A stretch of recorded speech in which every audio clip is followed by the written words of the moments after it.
مسلمان کی تعریف کیا ہے اور مسلمان کسے کہتے ہیں؟ اللہ اور حضرت محمد صلی اللہ علیہ وآلہ وسلم کے لائے ہوئے پورے دین اور ان کو خاتم النبیین ماننے والا مسلمان ہے۔ خاتم النبیین کا مطلب ہے کہ حضرت محمد مصطفیٰ صلی اللہ علیہ وآلہ وسلم اللہ کے آخری رسول ہیں، ان کے بعد کسی اور رسول نے نہیں آنا۔ اور جو شخص یہ کہے کہ حضرت محمد صلی اللہ علیہ وآلہ وسلم کے بعد کسی پیغمبر یا کسی رسول یا کسی نبی نے آنا ہے، وہ کافر ہے۔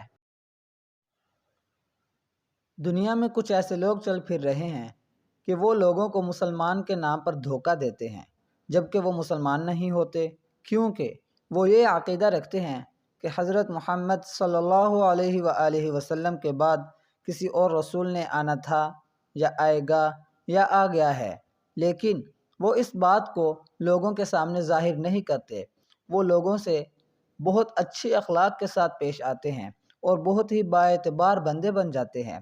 جب ان کو ایسا محسوس ہوتا ہے کہ یہ آدمی ہماری ہر بات کا یقین کرنے لگ گیا ہے، تب وہ اپنا اصل رنگ دکھاتے ہیں اور کہتے ہیں کہ حضرت محمد صلی اللہ علیہ وآلہ وسلم اللہ کے نبی ہیں، لیکن ان کے بعد ایک اور نبی نے آنا تھا۔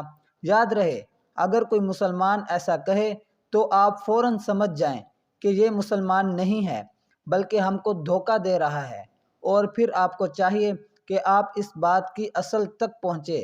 جب آپ اس کی اصل تک پہنچ جائیں گے تو آپ کے سامنے واضح ہو جائے گا کہ حضرت محمد صلی اللہ علیہ وسلم اللہ کے آخری رسول ہیں اور قیامت تک رہیں گے، اور جو اس عقیدہ کو نہ مانے وہ کافر ہے۔ اس عقیدہ کا نام ختم نبوت ہے۔